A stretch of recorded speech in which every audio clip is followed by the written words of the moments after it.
네, 오늘 그 할 리뷰 425회 21구의 냉동시신 그들은 왜 부검을 거부하는가 입니다. 2007년 4월 29일 방송이 됐던 거예요. 옛날 방송이고 16년 전 방송인 것 같습니다. 일단 제목을 봤을 때 왜 부검을 거부하는가 그 이유를 좀 알려주는 방송이지 않나 싶은데 의문사일 것 같긴 한데 냉동시신이라는 거 보니까 그럼 부검을 하는 게 맞잖아. 왜 죽었는지 알아내고 거기에 맞는 증거를 조합해서 살인 당했으면은 범인 잡고 뭐 이렇게 해야 되는 게 맞지 않나? 근데 부검을 거부하고 있대. 거부한 사람이 가족일 거 아니야. 죽은 사람의 가족. 군 의문사인가 봐. 자, 어떤 내용인지 한번 볼게요.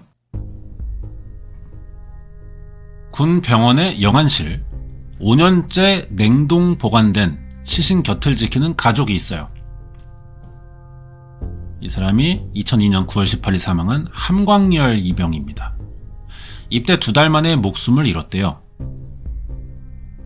아들의 죽음에 달려있는 수많은 의문들, 그것이 마침표가 되는 날까지 떠날 수가 없다고 하는데 가족이 자살로 결론낸 사망자들 중 가족이 그 결과에 의혹을 제기하면서 시신 인수를 거부한 겁니다. 그래서 지금 냉동 보관 중인 시신이 21구예요. 이들이 말하고 싶은 이야기가 뭐냐는 거죠. 그걸 들어보는 방송인 것 같습니다. 부대 뒤편 허름한 재래식 화장실에 들어선 간부 사관 한 명이 화장실 안쪽에서 이상한 걸 목격해요. 죽은 사람의 사체였습니다. 피가 흥건한 상태로 K2 소총을 안고 쓰러져 있던 건 교육대 소속 함광열 이병이었어요. 여동생의 말을 먼저 들어보겠습니다. 뭐에 이렇게 놀란 듯이 눈이 막 튀어나올 정도로 크게 놀라서 뜨고 죽었더라고요. 숙부인데 옆에 있는 분은 여기가 이제 경계선이라 그러면 왼발이 복도 쪽으로 한 이만큼 무릎 쪽에 나왔어. 좁으니까 이게 아니 좁으니까 앉아도 발이 쑥 나가더라고 그게. 이제 이쪽 손이 이런 식으로 하고 눈 뜨고 이렇게 벽에 딱 기대 있는 거야. 현장에 갔을 때 함이병은 눈을 뜬 채로 벽에 머리를 기대 사망해 있었고 총과 방탄모는 바닥에 가지런히 놓여 있었다고 합니다. 이런 상황이었구만. 최초 부검 결과 함이병의 사인은 두부관통에 의한 중증 뇌손상, K2 소총에서 발사된 총알이 머리를 관통했다는 거예요. 어머니입니다. 아침에 벌써 위에다가 상부에다 함정웅이 방금숙이 자 함광열 총기 사고 이렇게 해서 밑에다 자살 이렇게 통보를 했어요. 위에다가 상부에다. 우리 광열이가 병원에 도착한 게 6시쯤이에요. 저녁 6시요. 그럼 그때부터 조사하고 뭘 할 텐데 어떻게 그 이튿날 아침 윗사람한테 이렇게 보고를 합니까? 수사 결과에 따르면 함이병이 포격 교육 훈련 중 심부름 다녀오라는 지시를 받았는데 이걸 행하지 않고 곧바로 부대의 화장실로 가서 자기 K2 소총으로 머리를 겨눴다는 거예요. 단 한 발. 자대 배치 20일 만에 일어난 사건. 다시 숙부.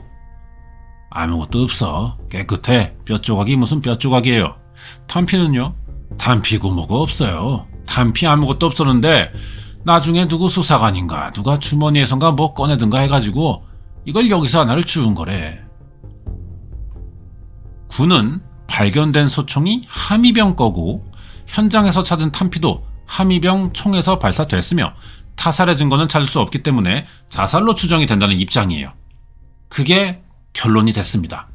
하지만 가족은 군의 입장을 받아들일 수 없다, 인정할 수 없다는 거고 자식의 죽음 앞에서 느끼는 막연한 거부감만은 아니다. 이유가. 다시 동생. 자기네들이 현장 사진 찍어서 주겠대요. 필름까지 줄 거냐고 그러니까 필름까지 다 드리겠대요. 그러니까 처음에 달라 그랬죠. 필름이랑 다 달라고 하니까 안 된대요 갑자기. 그래서 이제 와서 또 왜 안 되냐 그러니까 뭐 뻔해요. 군사 기밀이다. 화장실인데 군대 화장실이 뭐가 군사 기밀이야. 현장 검증도 있기는 했습니다. 사람이 죽었으니까. 근데 이것도 의혹투성이다. 뭐 하나 납득할 수가 없어요. 이 사건이 지금. 군이 하는 말은 보면. 자, 9월 23일 1차 현장 검증. 군 검찰관입니다.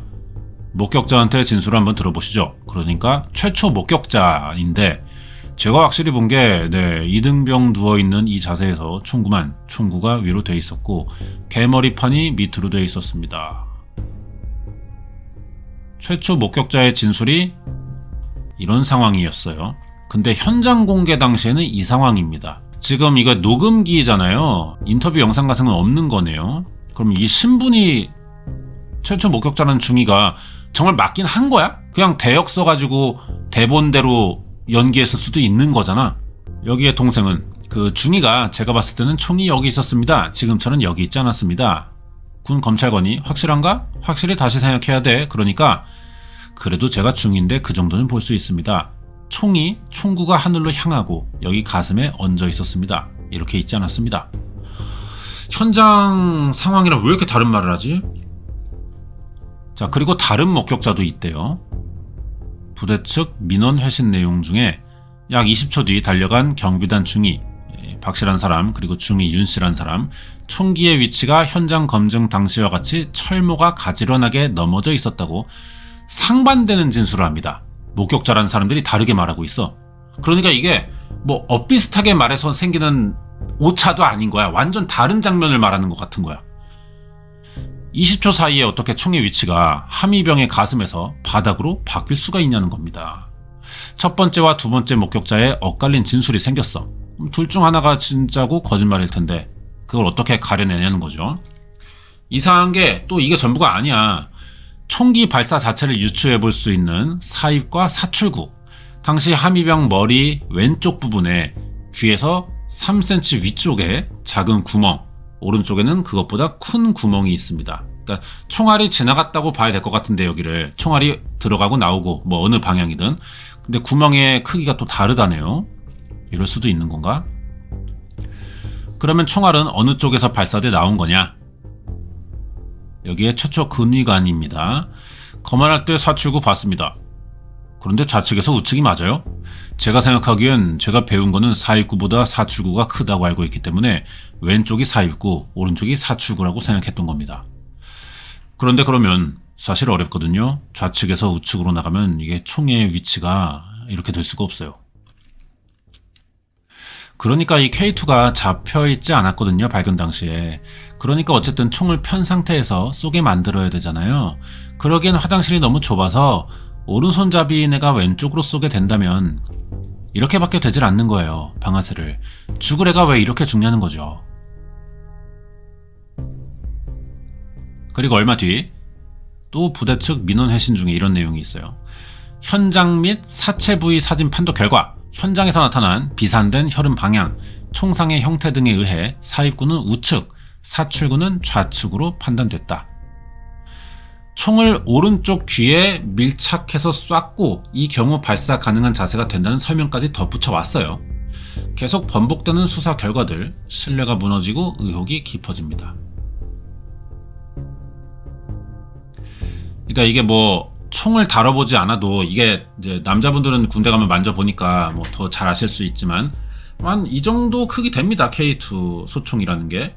그러면은 손잡이가 한 이쯤에 있고 총구가 이쯤이야. 이거를 머리에 대면 존나 불편하잖아요. 지금 상태가. 이렇게 쏴야 된다는 거야. 누가 이렇게 자살해요. 뭐 엄지로 땡긴다 쳐도 보통은 이렇게를 생각을 하겠죠. 여길 쏘려고 하겠죠. 자살인 거면. 누가 자기 관자놀이에 소총을 이렇게 대고 쏘려고 해. 이상하단 말이야. 권총도 아니고. 자, 그리고 여기가 이제 현장 사진인데 이 핏자국들을 일단 좀 보세요.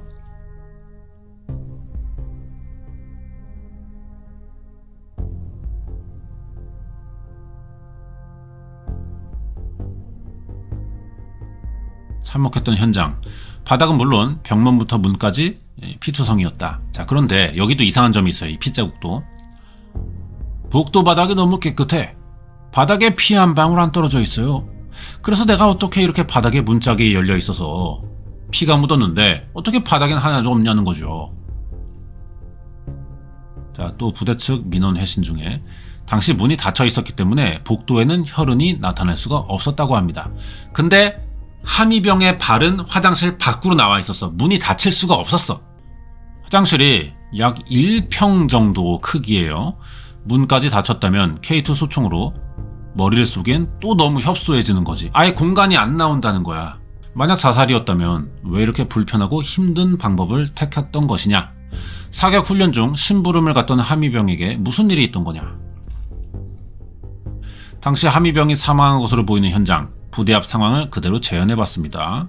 현장 사진을 바탕으로 가족의 검증을 거쳤어요. 화장실 내부를 기준으로 깊이가 86cm, 폭은 정확히 1m. 이게 당시 가족들이 측정한 화장실 크기야. 정확한 사건 재현을 위해 키 187, 몸무게 72kg였던 함의병과 비슷한 체격을 가진 사람이 실험을 했고, 여기에 함의병은 벽에 기댄 채 쓰러져 있었고 총과 방탄모는 바닥에 나란히 있었다고 합니다. 그렇죠. 복도하고 발하고 거의 같은 위치 정도로. 헬멧하고 개머리판이 저렇게 아주 가까이 있었나요? 그렇죠. 아주 일직선으로 나란히. 이 모습을 기억해둬야 한대요. 상황이 이렇습니다. 화장실 문 밖으로 지금 발이 나가 있잖아. 문이 닫힐 수가 없어요. 그리고 어떻게든 문이 닫혀 있었다고 쳐.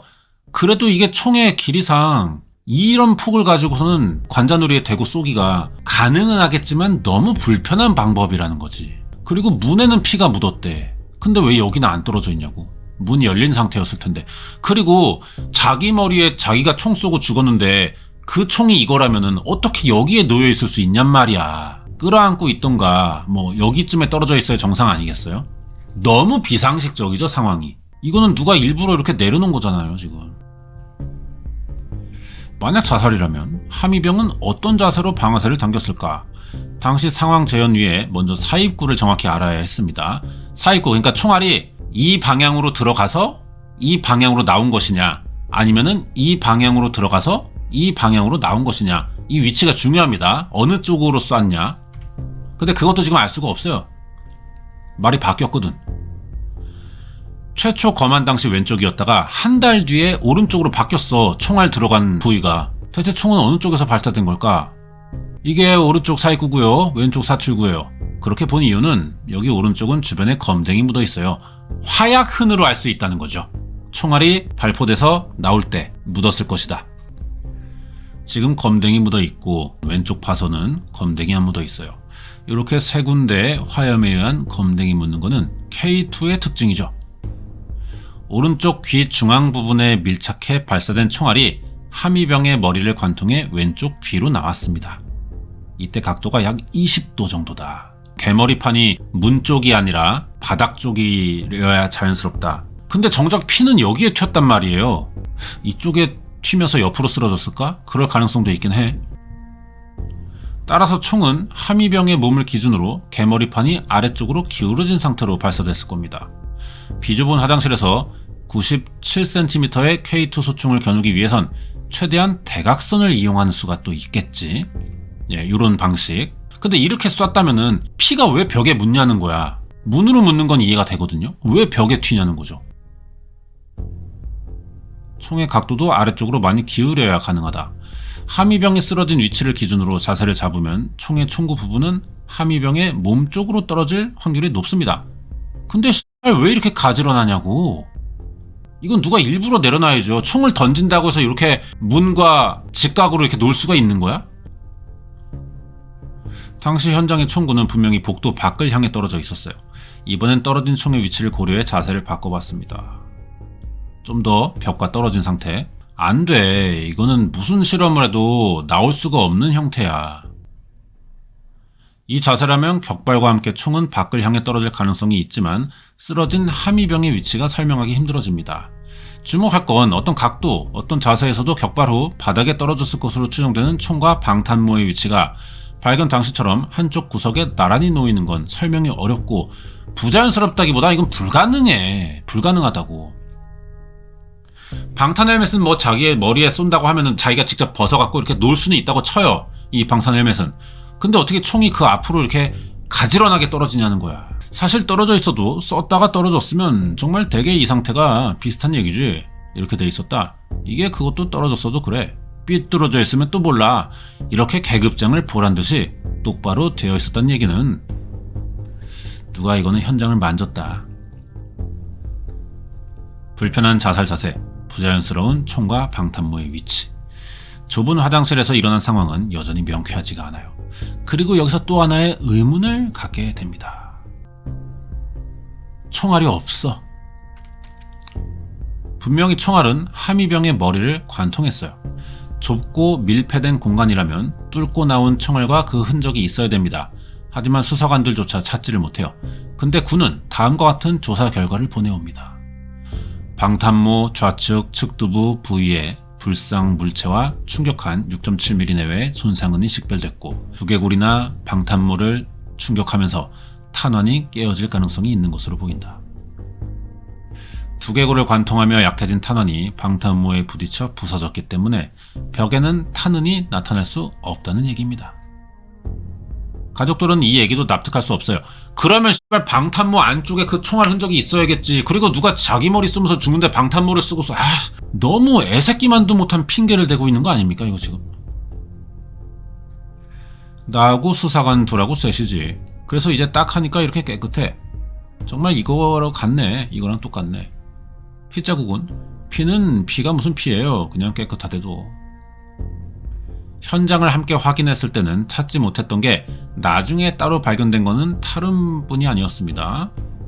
자, 동생. 탄두가 파편화되면서 일부 구멍으로 빠져나와서 바닥에 떨어져 있는 걸 자기네들이 뭔가 금속 물체를 하미병이 앉아있던 그 자리에서 주웠대요.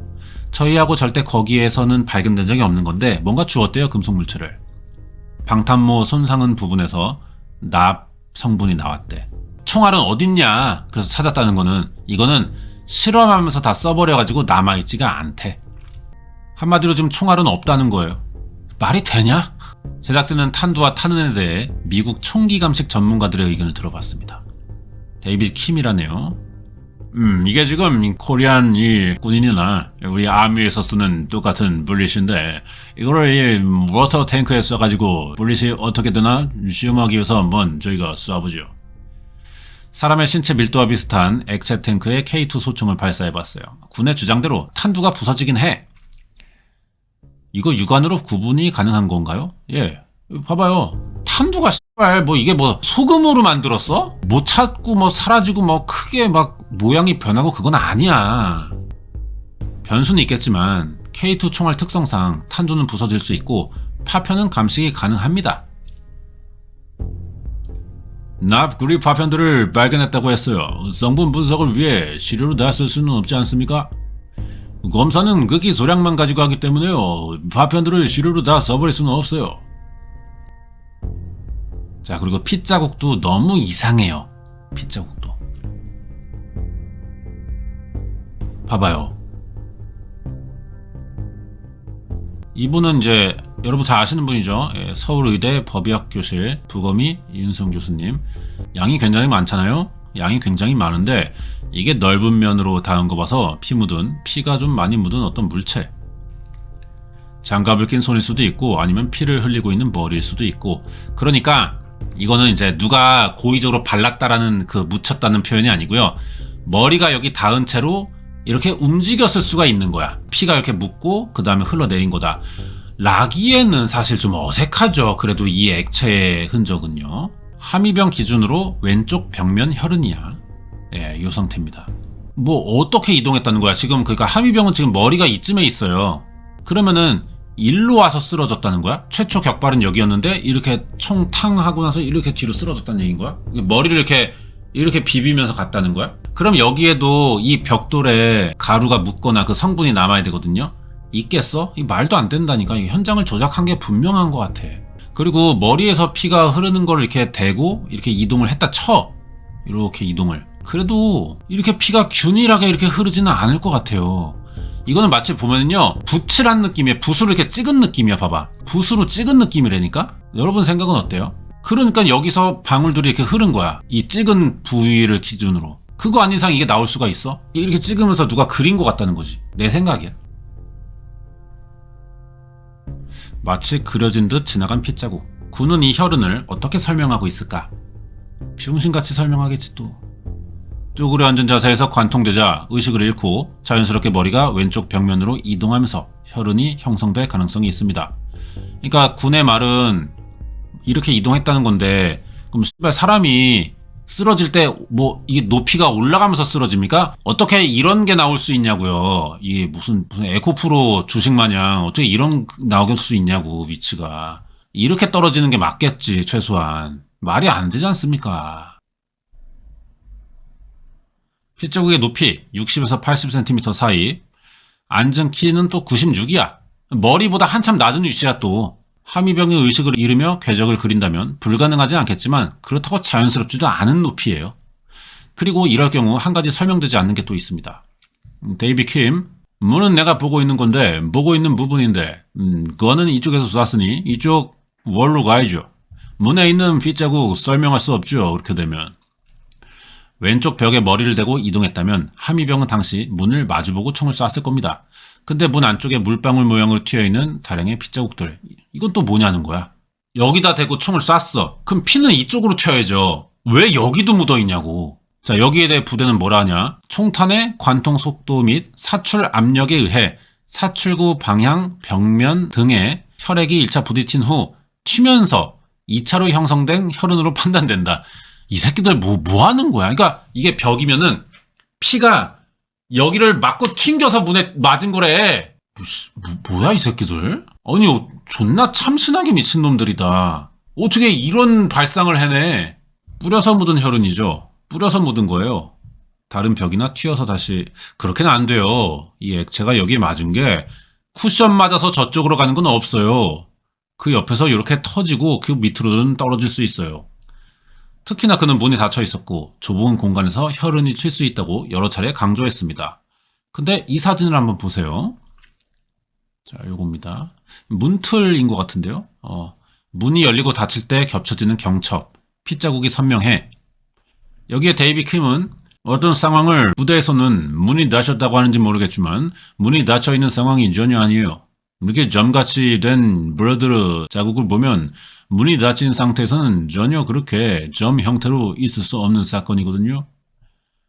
더욱 이상한 건 문에 남겨진 핏자국이 두 개의 방향으로 나눠져 있다는 겁니다. 방향은 요거하고 요거는 좀 다르네. 패턴은 같지만 방향은 다른 거. 그러니까 두 번의 행위, 그런 의미가 되겠죠. 진짜 알 수 없는 상황이다 진짜. 이게 거짓말도 좀 일관되게 해야 모든 게 풀어가는 입장에서도 계속 이렇게 물려가면서 퍼즐이 맞춰질 텐데 워낙에 병신같이 거짓말을 치고 있으니까 판단이 안 되죠. 사실을 알아내는 과정도. 한 번의 총상으로 두 방향의 핏자국이 생길 수 있었을까? 함의병이 화장실 안에서 스스로 총을 쐈다면 복도에서 안으로 들어오는 핏자국은 어떻게 생긴 걸까?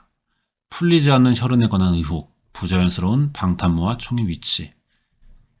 22살 젊은 청년의 죽음이 남긴 의혹은 단단했고 진실은 멉니다. 1부 여기까지고 2부 들어가겠습니다.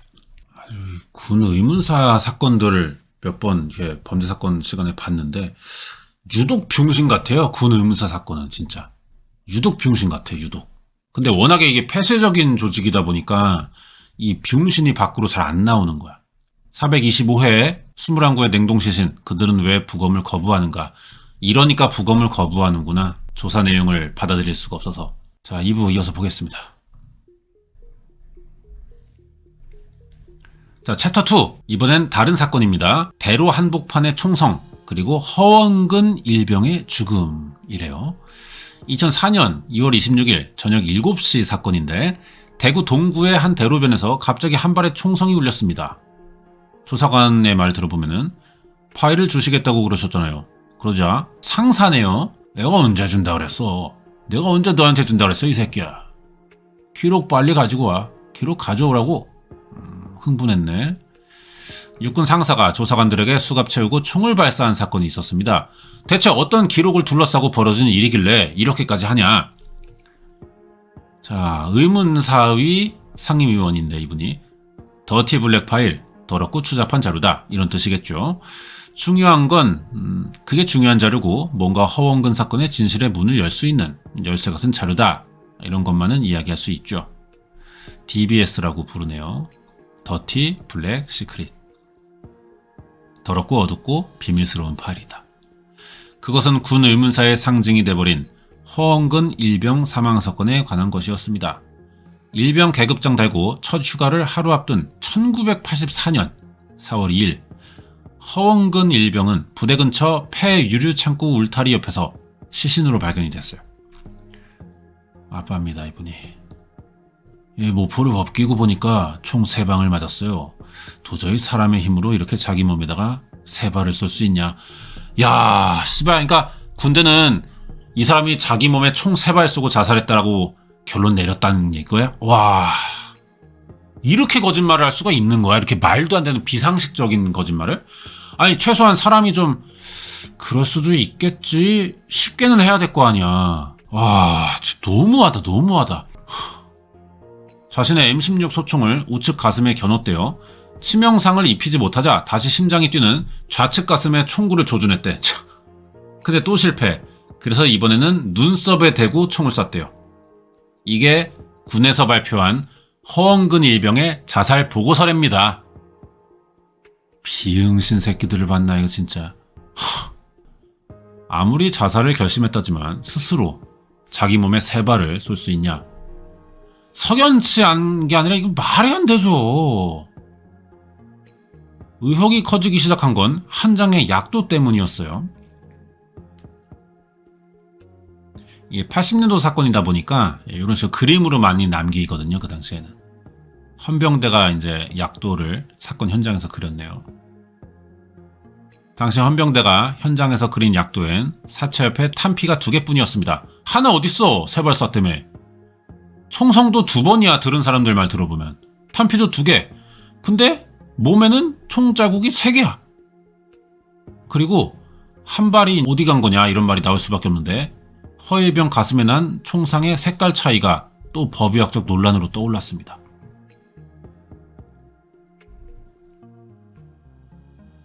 이 바리체스트의 총상 하나가 다른 쪽보다 더 빨랐던 것 같습니다. 왜냐하면 하나가 훨씬 더 색깔이 진하기 때문이죠. 이 한 방을 언제 쐈느냐? 그게 문제가 되는 거거든. 이게 상은의 시차랑 맞아 들어갈 수 있는 거네요. 딱 맞아가지고. 한 발을 먼저 쏜 상태에서 나머지 2발을 쐈다면 한 발을 언제 어디서 발사했던 걸까? 자, 기자회견인데요. 의문사원자 허원근은 84년 4월 1일 새벽 2시에서 4시 사이 중대 내무반에서 모 씨가 발사한 총선이 오른쪽 가슴을 관통당했다는 직접 목격자의 진술을 확보했습니다. 당시 부대원에 결정적인 증언이 있었어요. 그러니까 이거 그거죠. 현장에 총알 2발밖에 없어. 근데 사람은 3발을 맞았네.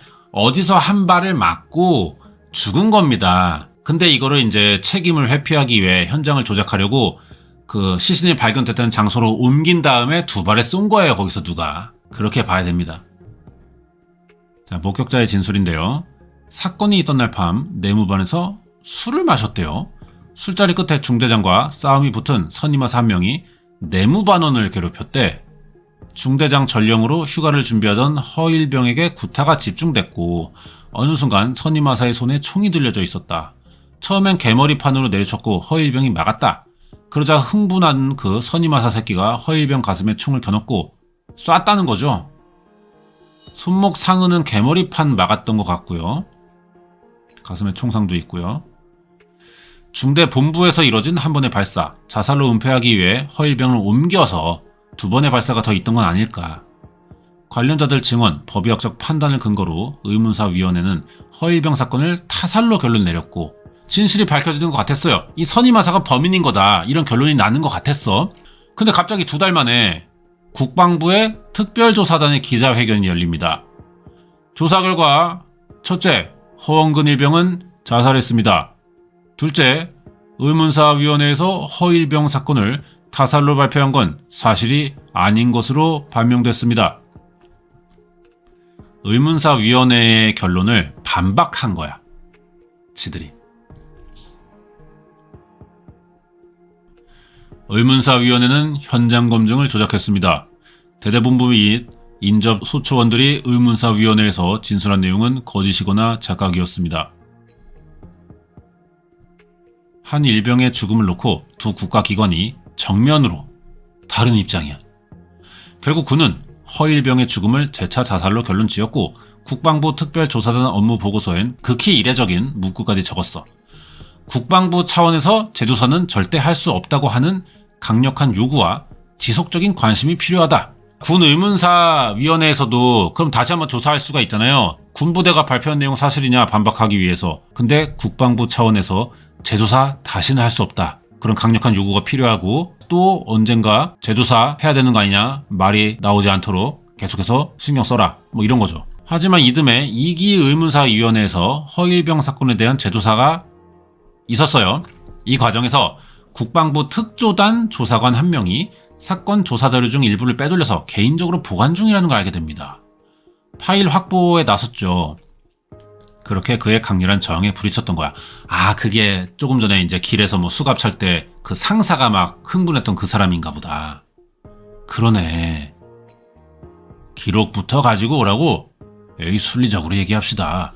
기록 가져와. 기록. 빨리 나 죽는단 말이야. 그러니까 저희가 왔잖아요. 나 죽는단 말이야. 선생님, 저희가 그래서 다시 왔잖아요. 그러니까 뭐 다짜고짜 가져오란 말만 하네요. 파일에 굉장히 집착하네요. 이 사람이 지금 이 사건의 어떤 실마리인가 보다. 굉장히 많은 비밀을 갖고 있는 사람이고 그 비밀에 압박받는 사람이고. 자, 의문사위 상임위원. 뭔가 떳떳하지 못하고 공개되어서는 아니 될 내용이고 뭔가 특조단에서 조사한 결과에 직접적인 영향을 신뢰성에 타격을 가할 수 있는 자료가 될 수 있다고 봅니다. 파일이 공개되는 것에 극도의 두려움이 보였다. 나를 협박하는 놈들이 있는데 니네들까지 그렇게 하면 나는 생명이 여기서 끝나야 돼. 나는 분명 정의의 편에 서서 하려고 생각하고 있었다. 가치관 부하 직원이 총상당할 가능성도 있겠다 라는 위기의식이 있었고요. 또 그렇지 않더라도 자해를 하는 가능성은 대단히 높다. 우선 자료를 돌려주고 좀 진정을 시켰습니다.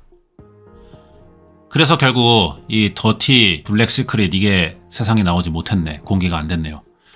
우여곡절 끝에 파일 일부를 넘겨받고 이를 통해 DBS가 뭔지 무슨 내용이 있는지 실체를 가늠할 정도는 됐다고 하는데 번호가 허원근 총번호라고 되어 있는데 번호가 바뀌었다는 거, 수정되었다는 거 누군가가 다른 총으로 쐈다면 타살이고 살해했다면 허원근 총이 아닐 가능성이 큰 거죠. 제공된 DBS에는 총 번호가 수정됐다는 중요한 사실이 있었어요. 국방부 특조단 1차 수사보고 자료 중에 이런 내용이 있습니다. 총번이 수정된 것으로 봐서 당시 국가수로 감정된 의뢰인 소총이 허원근 일병의 것이라고 확신할 수 없다. 중요한 타살 정황이었지만 이것은 DBS 파일 속에 숨겨져 있었다. 또 한 가지 주목할 건 최초 부검이가 특조단 조사에서 5가지 이유를 들어 이미 타살의 가능성이 높다고 진술을 했다는 점이고요. 최초 부검이 국방부 특조단 진술 내용 중은 이런 게 있습니다. 첫 번째, 자기 몸에 3번이나 총을 발사한 점, 가슴 총상의 색깔이 다른 점, 왼쪽 손에 있던 방어흔, 발사 각도가 비상식적인 자세, 가슴 총상으로 볼 때 스스로 이마를 다시 쏘기 어려운 상태였다. 그런 그가 2차 조사에서 진술을 바꿉니다. 이유는 뭐냐? 무섭더라고요. 국가기관이라는 데가 정말 말 잘못하면 죽겠다. 이런 생각이 들 정도로 겁을 먹었어요. 확신이 있냐 그래서 그걸 또 OX로 대답하라고 얘기하더라고요. 아니 OX로 어떻게 대답을 합니까? 18년 전 얘기를. 그런 식이었다는 자체가 그건 조사가 아니라고 봐야죠. 당시 특조단 내부에서 집단 질문과 강압적인 조사 방법에 대한 문제가 있던 게 확인이 됐어요. 의문사위원회는 허일병 사건이 타살이었음을 재확인했고 국방부의 은폐 가능성도 같이 제기합니다. 근데 그 죽음 자체는 국가 공권력에 의해서 위법한 공권력 행사로 사망한 것이다 라고 결론을 내렸고요. 그 결론에 대해 국방부가 최종적인 결과 발표에 대해서는 어떤 반응을 보이지 않았습니다. 잡힐 듯 잡히지 않는 진실, 정답을 가지고 있는 군은 끝내 요지부동이다. 이렇게 끝났네요. 나는 진짜 군 의문사 사건들은요, 이거는 진짜 화가 안 날 수가 없습니다. 아니 거짓말을 좀 그럴듯하게 하라고 뭘 조작을 할 거면은 아니 씨발 어떻게 이렇게 그냥 이렇게 모자란 새끼들한테 사건 조사를 맡겨도 되는 아니 조작을 군대에서 그래 작정하고 숨기겠다 쳐 그럼 좀 철저해야 될 거 아니냐고. 너무 허술하게 그쵸 아무 생각 없이 그냥 아예 이 사건을 모르는 사람이 조작한 느낌이야 진짜. 그 정도로 말도 안 되는 상황이에요. 근데 이게 하필이면 군이다 보니까 외부 개입이 쉽지가 않아. 경찰이 들어가서 조사할 수가 없단 말이야. 이게 그런 문제가 있습니다. 이러니까 가족이 부검을 거부하고 시신을 안 받겠다 계속 재조사 요구만 하는 거구나. 이거 제가 방송을 봤는데 여기 빠진 내용 중에 충격적인 거 하나가 냉동고가 녹고 있어요. 일부러 그런 거야 그거 지금 부대에서. 냉동고가 가족들이 가보니까 물이 떨어지고 있더라고. 시신부패하라 이거야. 그 일말의 가능성까지 차단하고 있는 거야. 이제 시간 지나면은 시체 썩겠죠. 이게 근데 13년 전 방송인데 그 당시에 그런 상황이었으면은 이거 뭐 시체가 또 지금 없는 거 아니야 이대로면은? 너무 폐쇄적인 집단이라 진짜. 너무 말도 안 되는 짓거리를 해도 이게 실체가 안 드러나네요. 군을 담당하는 조사기관이 또 있어요, 군 내부에. 근데 그게 결국은 간부들끼리 다 알고 지낼 수도 있는 거 아닙니까? 이게 뭐 예를 들어 이 부대에 가장 계급이 높은 사람이 뭐 A 대령이 있다 쳐. 그럼 여기서 사건이 일어났어. 이제 여기 이제 군 조사반에 와. 여기 B라는 대령이야. 이 부대를 담당하는 거. 둘이 씨발 뭐 동기일 수도 있고 뭐 누구 소개로 받아가지고 또 아는 사람 될 수도 있고. 그러니까 이게 끼리끼리 헤쳐먹기가 너무 좋아요. 서로를 감시하는 기관이라고는 하지만 만들어 놓은 게. 요즘도 뭐 크게 다르지는 않을 거라고 봐요. 이런 사건이 계속 있다기보다는 다른 부분에서 또 비리가 있겠지. 그래서 이런 것들을 그나마 좀 방지하려고 간부들은 뭐 1년이나 뭐 2년 주기로 계속 부대를 옮겨 다녀. 아예 지역을 다른 데로 가고 뭐 그런 것들이 있습니다. 학교 선생님들처럼 전근 가는 형식으로. 근데 그것도 어떻게 방법 써가지고 계속 같은 부대에 남는 수도 있더라고요. 결국 뭐 어떻게든 편법을 쓰려면 다 쓰는 거지. 그런 사건입니다. 너무 답답해 진짜. 진짜 너무 화딱지나 열뻗쳐 진짜. 군 의문사 똑같은 말을 계속하게 돼. 이런 병신 같은 거짓말을 하는데도 사건의 실체가 드러나지 않는다는 거야. 거짓말을 하다가 더 이상 안 통하면은 그냥 회피해버리면 그만이야. 미제 사건이 될 필요가 없는 건데 밖에서 이런 거 일어나면 그죠. 하필이면 부대라서 외부 사람들이 들어와서 수사할 수 있는 어떤 그 권한을 가진 조직이 생겨야 되지 않나 싶네요. 네, 여기까지 하고요. 오늘 425회 방송이었습니다. 21구의 냉동시신 그들은 왜 부검을 거부하는가. 오늘 여기까지고 댓글로 또 방송 소감이나 해줬으면 하는 편 남겨주시고요. 오늘은 여기서 마치겠습니다. 다음 주에 또 다른 편 리뷰해볼게요.